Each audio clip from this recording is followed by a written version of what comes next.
খবর বিস্তারিত। আবারও পেট্রোল পণ্যের দাম বৃদ্ধি পেল। পেট্রোল লিটার প্রতি 1.5 টাকা এবং ডিজেল লিটার প্রতি 45 পয়সা বৃদ্ধি পেল। মধ্যরাত থেকেই বাড়ছে পেট্রোল এবং ডিজেলের দাম। আজ পেট্রোল বাড়ছে লিটারে 1 টাকা 50 পয়সা এবং ডিজেলে 45 পয়সা। পেট্রোলের দাম অবশ্য বিভিন্ন রাজ্যে বিভিন্ন হারে বাড়বে। বিরোধী দলগুলি মূল্যবৃদ্ধির সিদ্ধান্তের তীব্র প্রতিবাদ জানিয়ে তা প্রত্যাহারের দাবি জানিয়েছে। পেট্রোলের দামের ক্ষেত্রে নিয়ন্ত্রণ ব্যবস্থা 2 বছর আগেই তুলে নিয়েছে কেন্দ্রীয় সরকার। তেল কোম্পানিগুলি আন্তর্জাতিক বাজারের দোহাই দিয়ে এখন স্বাধীনভাবে দাম বাড়াচ্ছে। গত মাসে পেট্রোলিয়াম মন্ত্রক ডিজেলের ক্ষেত্রেও প্রতি মাসে দাম বাড়িয়ে যাওয়ার ছাড়পত্র দিয়েছে তেল কোম্পানিগুলিকে। তারই জেরে প্রায় 1 মাসের মধ্যে দুবার ডিজেলের দাম বৃদ্ধি। বর্ধিত মূল্যের সঙ্গে যুক্ত হবে বিক্রয় কর বা ভ্যাট। ফলে বিভিন্ন রাজ্যে মূল্যবৃদ্ধির হার হবে ভিন্ন ভিন্ন। যেমন পেট্রোলের দাম তেল কোম্পানিগুলি প্রতি লিটার 1.5 টাকা বাড়ালেও বিক্রয় কর যুক্ত হয়ে দিল্লিতে প্রতি লিটারের দাম বাড়বে 1 টাকা 90 পয়সা। বর্তমান মূল্য 67 টাকা 26 পয়সা থেকে বেড়ে হবে 69 টাকা 6 পয়সা। কলকাতায় 74 টাকা 72 পয়সা থেকে বেড়ে হবে 76 টাকা 62 পয়সা। মুম্বাইয়ে 74 টাকা থেকে বেড়ে হচ্ছে 75 টাকা 91 পয়সা। চেন্নাইয়ে 70 টাকা 26 পয়সা থেকে বেড়ে হচ্ছে 72 টাকা 16 পয়সা। ব্যুরো রিপোর্ট, খবর ত্রিপুরা। বক্সনগরের চাঁদ সওদাগরের বাড়িটি দেখতে আসছেন পর্যটকরা। প্রত্নতত্ত্ব বিভাগ পর্যটন কেন্দ্রটি সাজিয়ে তুলছে নানাভাবে। 70-এর দশকে বক্সনগরে টিলা কেটে বাড়ি তৈরি করতে এসে আলী আজগরদের জায়গায় আবিষ্কৃত হয় মাটির নিচে যেমন কিছু একটা রয়েছে। নিজেদের উদ্যোগেই টিলা কেটে মাটির নিচে একটি পাকা ঘরের সন্ধান মেলে। রীতিমতো বক্সনগরে হইচই পড়ে যায়। দৌড়ঝাঁপ শুরু হয় প্রশাসন থেকে রাজ্য সরকারের।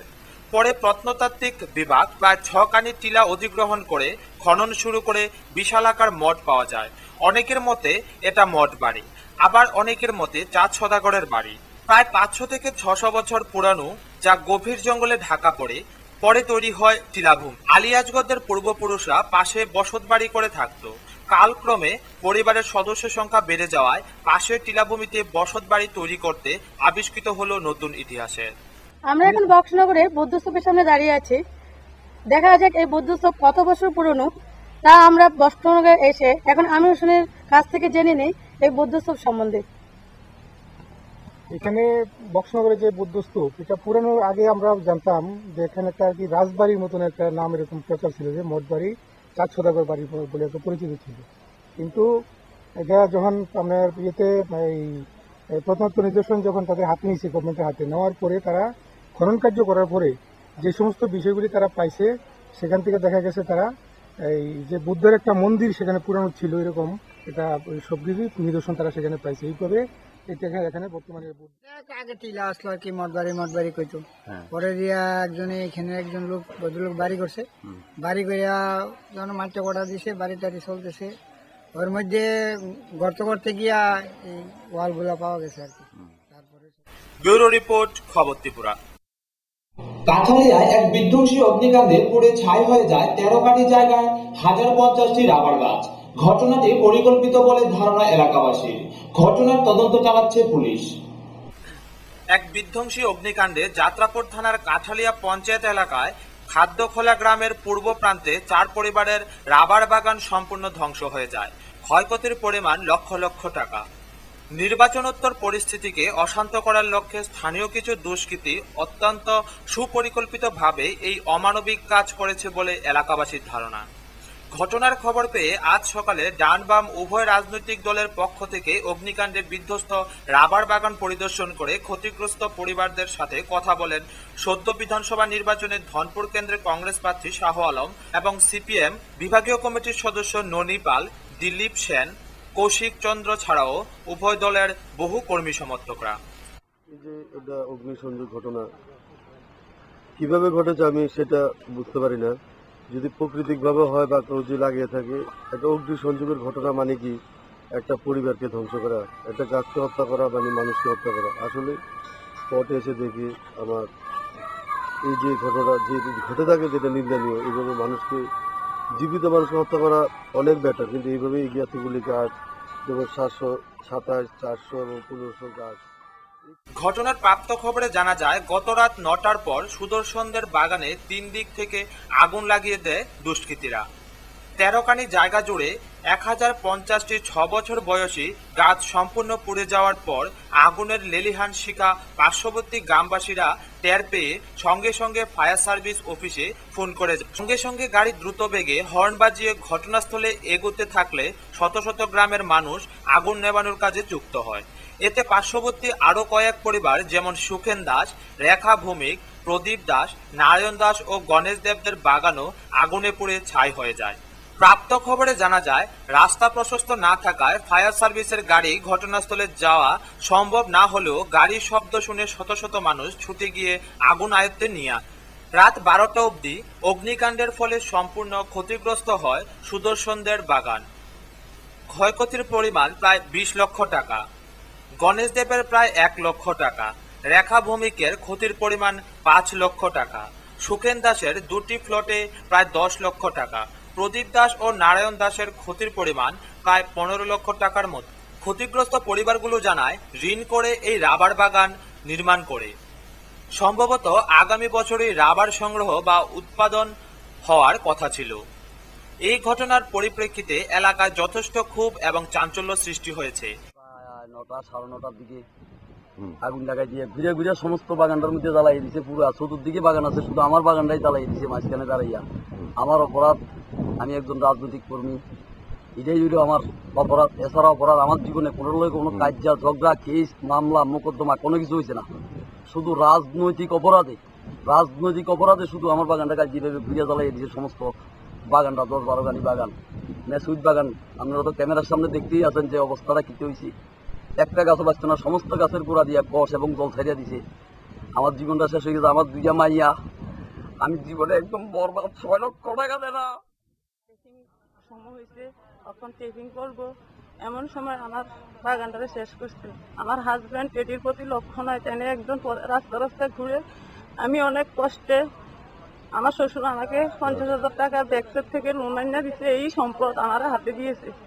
আর আমি এর থেকে কত মানুষের ঝাঁটার বাড়ি খেয়ে, মানুষের পায়ে পড়ে হাতে ধরে অনেক কষ্ট করে টাকা আনিয়েছিল। এই টাকা এখনো মাথায় বোঝা নিয়ে ঘুরতেছি। কালকে হঠাৎ আমাদের পাশের বাগানে আগুন ধরে আমার বাগানটাও শেষ হয়েছে।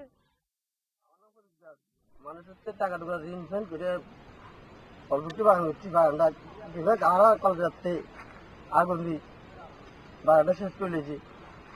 বাদ দিলাম গাছটা লইছিল মানুষের ঋণ ফেন দিব, কিন্তু এই সুযোগটা দিল না।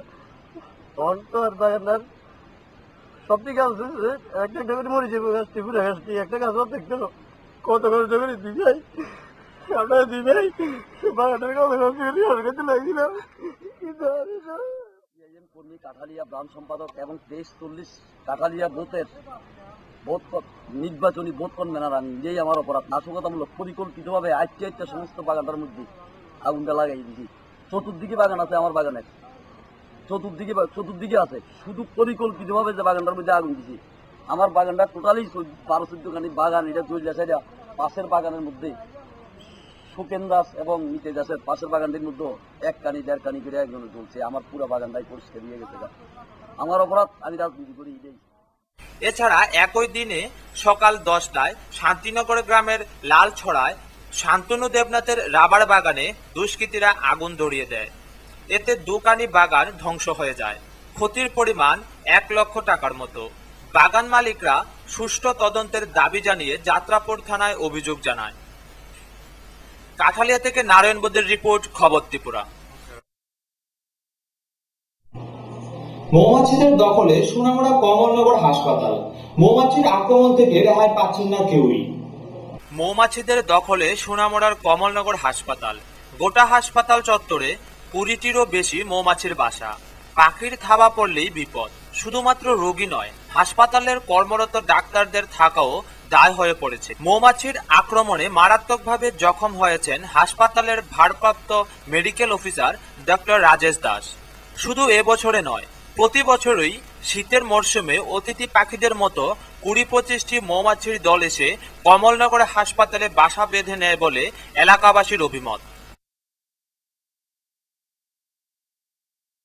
আমি আউটডোর সেরা ঘরে নিয়ে যাইতেছিলাম, তখন হঠাৎ করে দেখলাম যে কয়েকটা পাখি এখানে ঘোরাফেরা করতে আছে। তো ছোট ছোট পাখিটি এটি এটার মধ্যে বাসাটার মধ্যে বইছে, তখন মৌমাছিটি উড়াল দিছে আর হঠাৎ করে আমার কপালে একটাই কামড় দিছে। আর আমি 2 দিন ধরে আজকে এই মুখ ফোলা চোখ ফোলা নিয়ে ভুগতে আছি আর কি। এমনিতে কোনো স্টাফরা এমনি তো কামড় দেওয়ার কোনো ঘটনা নাই এবছর। অনেক সময় বাস যখন থাবা মারে আমরা একটি বছর অন্য কারণে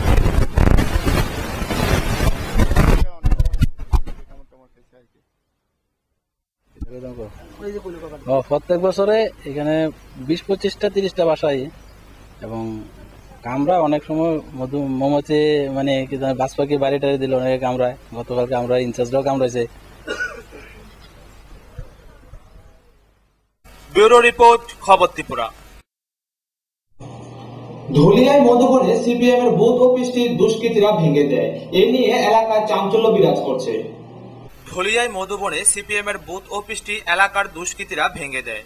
ঘটনা গতকাল মধ্যরাতে। সকালবেলা এলাকার লোকজন দেখে যে তাদের বুথ অফিসটি নষ্ট করে ফেলেছে কে বা কারা। সোনামুড়া বিধানসভা কেন্দ্রের মধুবন বুথ কেন্দ্রের ধুলিয়াইতে এলাকার বুথ অফিসটি নষ্ট করে ফেলে। এলাকাবাসীর দাবি তাদের ভোট গণনা পর্যন্ত বুথ অফিসটি রেখে দেওয়ার কথা ছিল। নির্বাচন শেষের পরে অবশ্য বুথ অফিস গুটিয়ে ফেলারই কথা। এলাকার দুষ্কৃতীরা হঠাৎ মধ্যরাতে এই অফিসটির বেশ কিছু অংশ ক্ষতি করে ফেলে বলে জানায় তারা। নির্বাচন আগে থেকে যখন আরম্ভ হয়েছে নির্বাচনের প্রতিক্রিয়া, তখন দেখলাম যে আমাদের খুব সুশৃঙ্খলভাবে নির্বাচনটা হয়েছে। নির্বাচন শেষের পরও আমরা বুঝতে পারলাম এখানে কোনো গন্ডগোল হবে না, সুশৃঙ্খলভাবে চলবে, যাতে কোনো অসুবিধা না হয় সেদিকে আমাদের তীক্ষ্ণ নজর ছিল। আমার পার্টি বলছেন এখানে নির্বাচনটা হয়ে গেল, কোনো সন্ত্রাস হয় নাই, আজকে কেন মানুষের উশৃঙ্খলা সৃষ্টি করার চেষ্টা করছেন? আমাদের এখানে ধরিয়াই কলেজ রোডে যে ভূত অফিস আছে, এই ভূত অফিসটা আমরা মনে করেছি যে 28 তারিখ রেজাল্ট পর্যন্ত এটা থাকবো, কিন্তু সবসময় আমরা এখানে বসি, কালকেও বসছি, কিন্তু আজকে সকালে ঘুম থেকে ওইটা দেখা গেল যে এটা ভাঙচুর করিয়া কাপড় টাপড় সরিয়ে বেরিয়ে দিয়ে সিরিয়া টিরিয়া সবকিছু একবারে নাস্তানা করছে। এটা আমরা অবশ্য দেখি নাই যে কে কারা এটা কি করছে না করছে, তবে যা মানুষের বা জনগণের বুঝার বাকি নেই যে এটা কে করতে পারে। আমরা কইতাম পারতাম না, কিন্তু আমরা কলেজ টিলা ভোট দেওয়ার পরে সবাই জড়িত হয়ে যায়, মহিলা পুরুষ আগে আমরা ভোট অফিসে বসি, বলার পরে সবাই সিদ্ধান্ত নিচ্ছে যে এটা ব্যাংকে লাগবে। তো না আমরা তারা কইছি যে না, ভোট অফিসটা 28 তারিখ নির্বাচন গণনার পরে এটা আমরা ব্যাংকে, আমরা সবাই আনন্দিত করে এটারে রাখছি। রাখার পরে আমরা আনন্দিত জায়গাটা কিন্তু কে বা কারা ব্যাংকে দিচ্ছে তা কিন্তু আমরা কইতাম পারতাম না। তবে আমরা চাই তারার সন্ত্রাস নামে পরিচিত হয়ে গেছে, এটা যাতে সঠিক মতালে জনসাধারণ বিচার করে। আমি আশা করাম জনসাধারণের কাছে, ত্রিপুরাবাসীর কাছে এসব ঘটনা যাতে কোনো জায়গায় না সৃষ্টি হয়। ব্যুরো রিপোর্ট, খবর ত্রিপুরা।